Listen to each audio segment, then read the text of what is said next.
പ്രധാനമന്ത്രി പദത്തിൽ നരേന്ദ്രമോദിയുടെ ദിനങ്ങൾ എണ്ണപ്പെട്ടു. അതേ എന്നാണ് ദേശീയ രാഷ്ട്രീയത്തെ ഗൗരവമായി നിരീക്ഷിക്കുന്ന പലരും ഇപ്പോൾ വിലയിരുത്തുന്നത്. അതിനവർ ചൂണ്ടിക്കാണിക്കുന്നത് വരുന്ന ബീഹാർ നിയമസഭാ തെരഞ്ഞെടുപ്പാണ്. അടുത്ത മാസം അവസാനവും നവംബർ മാസം ആദ്യ വാരവുമായിട്ട് 3 ഘട്ടങ്ങളിലായി ഒരുപക്ഷെ ബീഹാറിലെ നിയമസഭാ തെരഞ്ഞെടുപ്പ് നടക്കുമെന്നാണ് ഇപ്പോൾ പുറത്തുവരുന്ന വിവരങ്ങൾ. ബീഹാർ നിയമസഭാ തെരഞ്ഞെടുപ്പ് BJP നയിക്കുന്ന NDAയ്ക്കും ഒപ്പം തന്നെ മറുവശത്ത് ഇന്ത്യ മുന്നണിക്കും അതിനിർണായകമായ ഒരു പോരാട്ടമാണ്. തുടർച്ചയായ ഭരണം നടത്തുന്ന BJPയുടെ NDA സർക്കാരിനെതിരെ അവിടെ അതിശക്തമായ ജനവികാരം പ്രതിഫലിക്കുന്നുണ്ട്, അലയടിക്കുന്നുണ്ട്.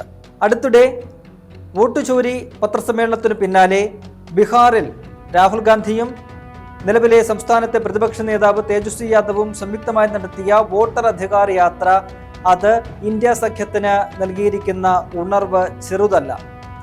ഗ്രാമാന്തരങ്ങളിലൂടെ ഈ നേതാക്കൾ നടത്തിയ റാലിയിൽ അവിടുത്തെ ജനങ്ങളുടെ പൾസ് മനസ്സിലാക്കാൻ സാധിച്ചു. സാധാരണ ജനങ്ങൾ ആർക്കൊപ്പമാണ്, അവരുടെ വികാരം എന്താണ് എന്ന് അടുത്തറിയാൻ രാഹുൽ ഗാന്ധിക്കും തേജസ്വി യാദവിനും ഒപ്പം തന്നെ ആ റാലിയിൽ പങ്കെടുത്ത പാർട്ടി നേതാക്കൾക്കെല്ലാം തന്നെ കഴിഞ്ഞു എന്നാണ് പുറത്തുവരുന്ന വിവരങ്ങൾ.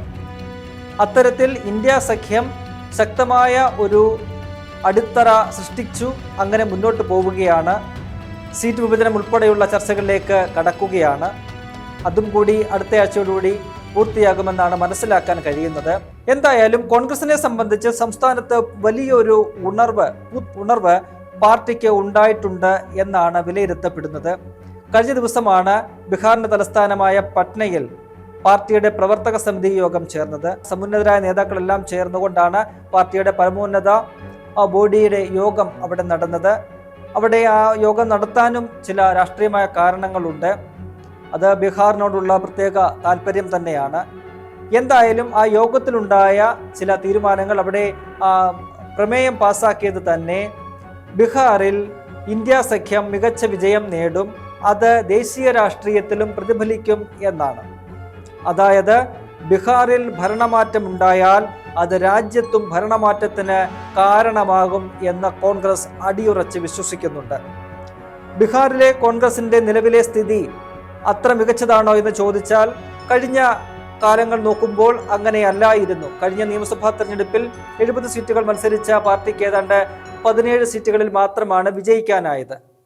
എന്നാൽ ഇക്കഴിഞ്ഞ രാഹുൽ ഗാന്ധിയുടെ ഒരു ദേശീയ തലത്തിലെ ശക്തമായ ഒരു തിരിച്ചുവരവിന് പിന്നാലെ, പ്രത്യേകിച്ചും ബീഹാറിലെ വോട്ടർ അധികാർ യാത്രയ്ക്ക് പിന്നാലെ അവിടെ പിന്നോക്ക വിഭാഗങ്ങളും ഒപ്പം തന്നെ മുസ്ലിം വിഭാഗങ്ങളും കോൺഗ്രസിനോട് കൂടുതൽ അടുത്തിരിക്കുന്നു, കോൺഗ്രസിൽ വിശ്വാസം അർപ്പിച്ചിരിക്കുന്നു എന്നാണ് മനസ്സിലാക്കാൻ കഴിയുന്നത്.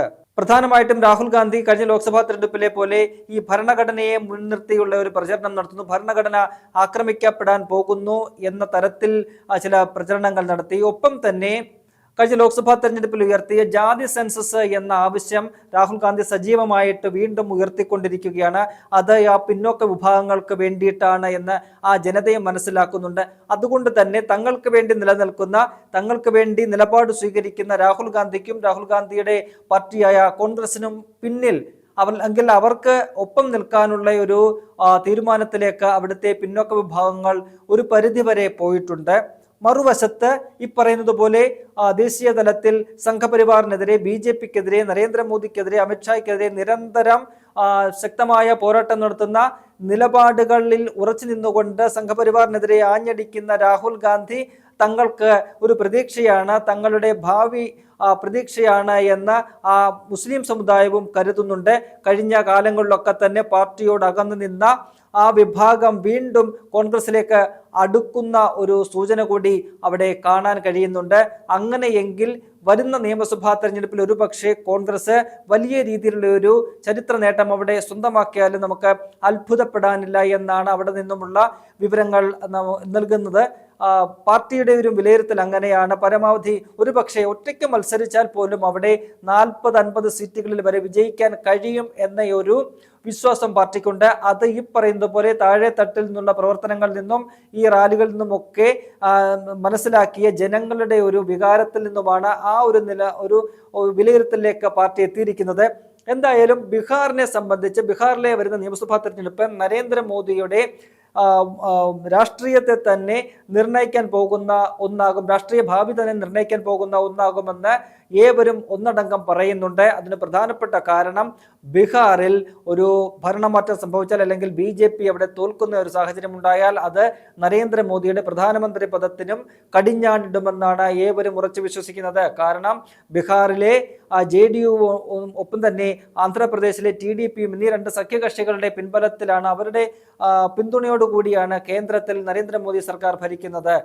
ബീഹാറിൽ അത്തരത്തിൽ വലിയ ഒരു തിരിച്ചടി ഈ പറയുന്ന JDUവും BJPയും അടങ്ങുന്ന മുന്നണിക്കുണ്ടായാൽ സ്വാഭാവികമായിട്ടും JDU BJPയുമായിട്ട് അകലും. ഒപ്പം തന്നെ നരേന്ദ്രമോദിയുടെ വ്യക്തിപ്രഭാവത്തിൽ വിശ്വസിച്ചുകൊണ്ട് കൂടെ നിൽക്കുന്ന TDPയും അവരുടെ ആ നിലപാടിൽ നിന്ന് പിന്നോട്ട് പോകാനുള്ള ഒരു സാധ്യതയുണ്ട്. കാരണം ബീഹാറിൽ മോദിയുടെ പ്രഭാവത്തിന് മങ്ങലേറ്റാൽ അത് ദേശീയ തലത്തിൽ തന്നെ ഉള്ള ഒരു സൂചനയായിട്ട് അവർക്ക് വിലയിരുത്തേണ്ടി വരും. അങ്ങനെ വന്നാൽ മോദിക്കൊപ്പം പിന്നെയും തുടരുന്നത് തങ്ങൾക്കും പന്തികേടാണ് എന്ന ഒരു തിരിച്ചറിവ് TDPക്കും ഉണ്ടാകും. അങ്ങനെ വന്നാൽ ഈ പറയുന്ന രണ്ട് കക്ഷികളും നരേന്ദ്രമോദിയോട് ഗുഡ് ബൈ പറഞ്ഞ് പോകാനാണ് സാധ്യത. അങ്ങനെ വന്നാൽ കേന്ദ്രത്തിൽ ഒരു ഭരണമാറ്റം ഉറപ്പാണ്. ഈ രണ്ട് പാർട്ടികൾക്കും പിന്നീട് കോൺഗ്രസ് നേതൃത്വം നൽകുന്ന ഇന്ത്യ മുന്നണിയെ പിന്തുണയ്ക്കുക എന്ന ഒരു ഓപ്ഷൻ മാത്രമേ ഉള്ളൂ. നിലവിൽ രാഹുൽ ഗാന്ധിയുടെ നേതൃത്വത്തിൽ ശക്തമായ പോരാട്ടവുമായിട്ട് മുന്നോട്ട് പോകുന്ന ഇന്ത്യ സഖ്യം, ആ കോൺഗ്രസ് നേതൃത്വം നൽകുന്ന ഇന്ത്യ സഖ്യത്തെ അധികാരത്തിലേറ്റുക എന്നതിൽ കുറഞ്ഞ ഒരു കാര്യത്തിനും ഈ പറയുന്ന JDUവിനോ അല്ലെങ്കിൽ TDPക്കോ ചെയ്യാൻ സാധിക്കില്ല. അങ്ങനെ ഒരു സാഹചര്യം ഈ ബീഹാറിലെ നിയമസഭാ തെരഞ്ഞെടുപ്പ് കഴിഞ്ഞാൽ ഉണ്ടാകും എന്നാണ് ദേശീയ രാഷ്ട്രീയത്തിലെ തന്നെ പലരും, ദേശീയ രാഷ്ട്രീയത്തെ വളരെ ആഴത്തിൽ വിശകലനം ചെയ്യുന്ന പലരും ചൂണ്ടിക്കാണിക്കുന്നത്. അത് നരേന്ദ്രമോദിയുടെ ബീഹാറിലെ ഒരു തോൽവി നരേന്ദ്രമോദിയുടെ തോൽവിയായിട്ട് മാറും. അത് കേന്ദ്രത്തിൽ നിന്നും BJP ഭരണത്തെ നിഷ്കാസനം ചെയ്യുന്ന ഒന്നായിട്ട് മാറും എന്ന കാര്യത്തിൽ തർക്കമില്ല. രാഹുൽ ഗാന്ധി പറയുന്ന വോട്ട് ചോരിയുമായി ബന്ധപ്പെട്ടുള്ള പ്രചരണത്തിൽ അദ്ദേഹം പറയുന്നത് വോട്ട് കള്ളൻ സിംഹാസനം വിട്ടൊഴിയൂ എന്നാണ്. അത് അദ്ദേഹം പറയുന്നത് നരേന്ദ്രമോദി ഏതെങ്കിലും തരത്തിൽ സ്വയം രാജിവെച്ച് പുറത്തു പോകും എന്ന ഒരു പ്രതീക്ഷയോട് കൂടിയൊന്നുമല്ല, മറിച്ച് നരേന്ദ്രമോദിയാണ് ഈ പറയുന്ന വോട്ട് ചോരിയുടെ ആള്, അദ്ദേഹമാണ് ഈ വോട്ട് മോഷണമെല്ലാം നടത്തുന്നത്. അദ്ദേഹത്തെ പുറത്താക്കണമെന്ന സന്ദേശം, വ്യക്തമായ കൃത്യമായ സന്ദേശം ജനങ്ങൾക്ക് നൽകുകയാണ്. അത് ആദ്യം ഏറ്റെടുക്കേണ്ട ജനത എന്ന് പറയുന്നത് ബീഹാറിലെ ജനതയാണ്. ആ ബീഹാറിൽ ഏതാണ്ട് 10-20 ദിവസത്തോളം നീണ്ടുനിന്ന വോട്ടധികാർ യാത്രയിലൂടെ ഏത് തരത്തിലാണ് വോട്ട് മോഷണം നടക്കുന്നത് എന്ന് അദ്ദേഹം ജനങ്ങൾക്ക് വ്യക്തമാക്കി കൊടുത്തിട്ടുണ്ട്. ഒപ്പം തന്നെ ദേശീയ തലത്തിൽ നടത്തിയ 2 വാർത്താ സമ്മേളനങ്ങൾ കൂടിയും അദ്ദേഹം ആ കാര്യങ്ങളെല്ലാം ജനങ്ങൾക്ക് മുന്നിൽ വിവരിച്ചു കൊടുത്തിട്ടുണ്ട്. അതിൽ ജനങ്ങൾക്ക് യാതൊരു സംശയവുമില്ല, ഇത്തരത്തിൽ വോട്ട് മോഷണം നടക്കുന്നുണ്ട്. ഈ പറയുന്ന ജനാധിപത്യ സംവിധാനത്തെ അട്ടിമറിക്കാനുള്ള ശ്രമങ്ങൾ അത്തരത്തിൽ വോട്ട് ചോരിയിലൂടെയും ഒപ്പം തന്നെ വോട്ട് ഇല്ലായ്മ ചെയ്യുന്നതിലൂടെയും എല്ലാം നടക്കുന്നുണ്ട് എന്ന് പൊതുജനത്തിന് ബോധ്യം വന്നിട്ടുണ്ട്. അങ്ങനെ പൊതുജനങ്ങൾ ആ ഒരു തൻ്റെ നിലപാട് ഏറ്റെടുത്തുകൊണ്ട് അല്ലെങ്കിൽ തൻ്റെ ആ പോരാട്ടം ഏറ്റെടുത്തുകൊണ്ട് BJPയെ തോൽപ്പിക്കുക, അതുവഴി നരേന്ദ്രമോദി എന്ന് പറയുന്ന വോട്ടുകളെ സിംഹാസനത്തിൽ നിന്നും തൂത്തെറിയുക എന്നതാണ് രാഹുൽ ഗാന്ധി മുന്നോട്ട് വയ്ക്കുന്ന ഒരു പ്രസ്താവന, ഒരു ലക്ഷ്യം. അതിന് ബീഹാറിലെ ജനങ്ങൾ രാഹുൽ ഗാന്ധിക്കൊപ്പം നിൽക്കും. അതിന് ബീഹാറിലെ ജനങ്ങളുടെ പിന്തുണ രാഹുൽ ഗാന്ധിക്ക് ഉണ്ടാകും എന്നാണ് കോൺഗ്രസും ഇന്ത്യ മുന്നണിയും പ്രതീക്ഷ വയ്ക്കുന്നത്.